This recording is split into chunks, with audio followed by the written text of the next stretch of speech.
బృహదోకరణ్య ఉపనిషత్తు గురించి మాట్లాడుతున్నాం. బృహద్గీతగా మీరు రచించడం జరిగింది దాన్ని. దాని ప్రత్యేకత ఏమిటో వివరించండి గురువుగారు. మనకు గీత అనే శబ్దం ఏదైతే ఉన్నదో అది గానయోగ్యమైనటువంటిది. హ్మ్. గేయమే గీతగా చెప్పబడుతుంది ఎప్పుడైనా కూడా. హ్మ్. కాబట్టి గానయోగ్యమైనటువంటి రచన ఏదైతే ఉందో అది గేయం హ్మ్. నిజానికి. హ్మ్. అయితే ఇక్కడ మనం భగవద్గీత గానయోగ్యమైనటువంటిది. కాబట్టి నేను కూడా ఈ బృహదారణ్యకం అది నిజానికి అరణ్యంలాగానే ఉంటుంది. ఆ! అరణ్యంలాగానే ఉంటుంది.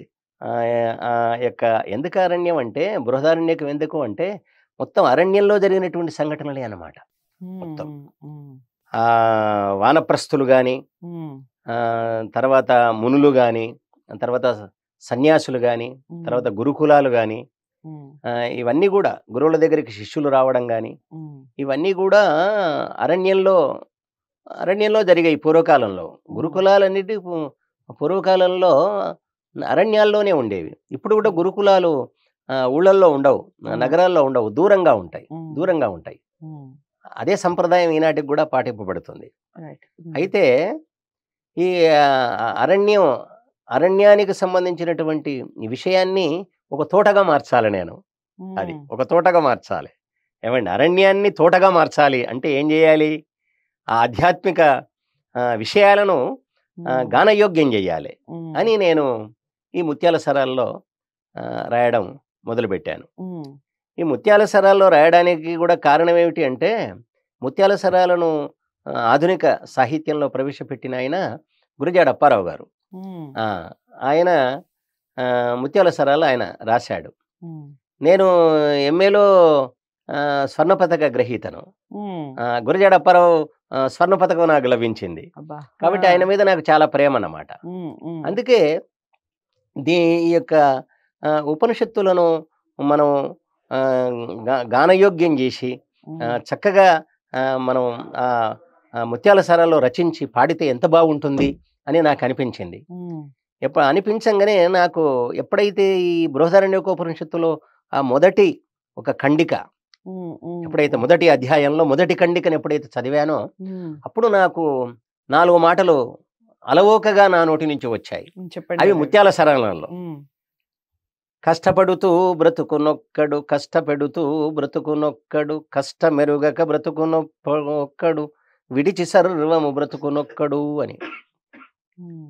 ఈ విధం 4 రకాల వాళ్ళు ఈ సమాజంలో ఉంటారు అన్నమాట. హ్మ్. ఇట్లా ఆ యొక్క ఉపనిషత్ తత్వం ఏదైతే ఉన్నదో అది హాయిగా ముత్యాల సరాల్లో ఒదుగుతూ ఉంది. హ్మ్. కాబట్టి హ్మ్. అట్లా ఒక ప్రవాహ రూపంలో నేను గానం చేయడం జరిగింది. హ్మ్. అయితే ఇందులో మనకు ఉపనిషత్తు అంటే బ్రహ్మ విద్య అన్నమాట. హ్మ్. బ్రహ్మ విద్య. వేదాలు ఏం చేస్తాయంటే పరమాత్మ యొక్క స్వరూపాన్ని తెలియజేస్తాయి. ప్రపంచం యొక్క స్వరూపాన్ని తెలియజేస్తాయి. హ్మ్. తర్వాత ఉపనిషత్తులు ఏం చేస్తాయంటే ప్రత్యేకంగా ఈ ప్రపంచ స్వరూపం తెలిసినటువంటి వాడిని పరమాత్మకు సమీపంలో హ్మ్. ఉండేలాగా చేస్తాయి హ్మ్. ఉపనిషత్తులు. అది. దర్శనాలు ఏం చేస్తాయి అంటే ఆ పరమాత్మను మన చేత సాక్షాత్కరింపజేస్తాయి. హ్మ్. అదన్నమాట. వేదాలు తెలుసుకునేటట్టు చేస్తాయి. ఉపనిషత్తులు దగ్గరగా కూర్చునేటట్టు చేస్తాయి. హ్మ్. దర్శనాలేమో ఆ పరమాత్మను సాక్షాత్కరించుకునేటట్టు చేస్తాయన్నమాట. దర్శనం. అంటే మన అనుభవంలోకి ఇది హ్మ్. హ్మ్. తీసుకొస్తాయన్నమాట. హ్మ్. అవి వీటి యొక్క ఒక్కొక్క దానికి ఉన్నటువంటి ప్రాధాన్యం అన్నమాట. హ్మ్. కాబట్టి ఇక్కడ ఈ బృహద్గీత ఏదైతే ఉన్నదో ఇందులో మనకు నేను బృహదారణ్యకోపనిషత్తులో ఉన్నటువంటి విషయాలన్నీ ఇందులో తీసుకొచ్చాను నేను. హ్మ్. అనేది ఒక్కొక్క ఖండికగా, హ్మ్. ఒక్కొక్క ఖండికగా తీసుకొచ్చాను. అయితే ఇందులో యాజ్ఞవల్క్యుడు ఆయన నాయకుడు, ప్రధాన నాయకుడుగా ఉంటాడాయన. ఆయన బ్రహ్మవేత్తగా నిరూపింపబడతాడు. హ్మ్. ముఖ్యంగా నాకు చాలా ఇష్టమైంది ఏమిటంటే ఆహ్, భారతీయులు కేవలం భారతీయ సమాజంలో పురుషాధిక్యత అంటారు చూడండి. హ్మ్. అసలు ప్రాచీన కాలంలో పురుషాధిక్యత ఉన్నదా? హ్మ్. లేదు అంటానికి ఏమిటంటే హ్మ్. ఒకటే అన్నమాట. మాతృదేవోభవ, పితృదేవోభవ, ఆచార్య దేవోభవ అన్నారు. హ్మ్. మొదలు పితృదేవోభవ అనలే. హ్మ్. పురు అవును. పురుషదేవోభవ అనలేదు. హ్మ్. ఏమండి ఆచార్య దేవోభవ అనలేదు. మాతృదేవోభవ అన్నారు. హ్మ్. హ్మ్. కాబట్టి అమ్మనే మనకు గురువు మొదటి అన్నమాట, ప్రాధాన్యత. ప్రథమ గురువు అన్నమాట. కాబట్టి ఆమె వల్ల నేర్చుకోవాలంటే ఆమె చదువుకున్నది అయి ఉండాలి, ఆమె జ్ఞాని అయి ఉండాలి. కాబట్టి ఇక్కడ మనకు ఈ యొక్క బృహదారణ్యకోపనిషత్తులో, ఈ బృహదారణ్యకోపనిషత్తును బృహద్గీతగా రాయడానికి కారణం ఏమిటంటే, ఇందులో చాలామంది మైత్రేయి కానీ గార్గి కానీ చాలామంది స్త్రీలు అద్భుతమైనటువంటి జ్ఞానాన్ని అలవర్చుకున్నటువంటి వారు. వారు పురుషులనే వారు అంటే తికమక పెట్టేవాళ్ళు కాదు, ఇబ్బంది పెట్టేవాళ్ళు కాదు, కానీ వాళ్లను బ్రహ్మవేత్తలుగా నిర్ణయించగలిగినటువంటి ఒక అధికారాన్ని వాళ్ళు చేజిక్కించుకున్నటువంటి వాళ్ళు.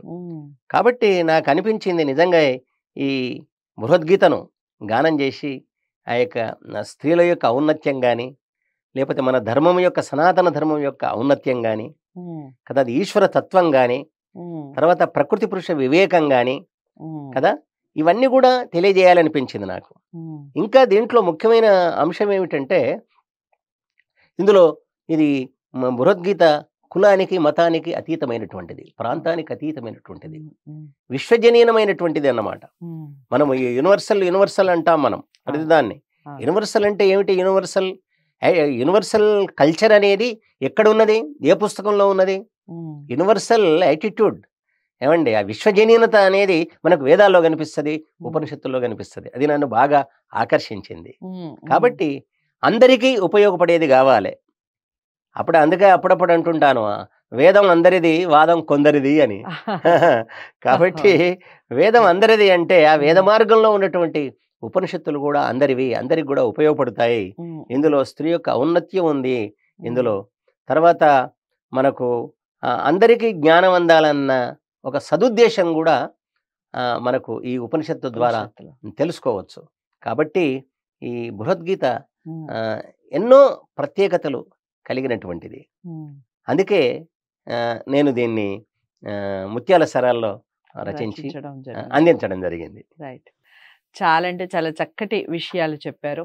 ఇక ఉపనిషత్తులు ఇన్ని ఎపిసోడ్స్ చేస్తూ నాకు తెలిసిన ఒక విషయం ఏమిటి అంటే, వే ఆఫ్ లైఫ్, మనం ఎలా నడవాలి, మన జీవన సరళి ఎలా ఉండాలి, మన నడవడిక ఎలా ఉండాలి, మన మాట ఎలా ఉండాలి, భగవంతుడు ఎక్కడ ఉన్నాడు, దేంట్లో భగవంతుడు ఉన్నాడు, ఈ విషయాలన్నీ కూడా ఉపనిషత్తుల్లో తెలుస్తాయి.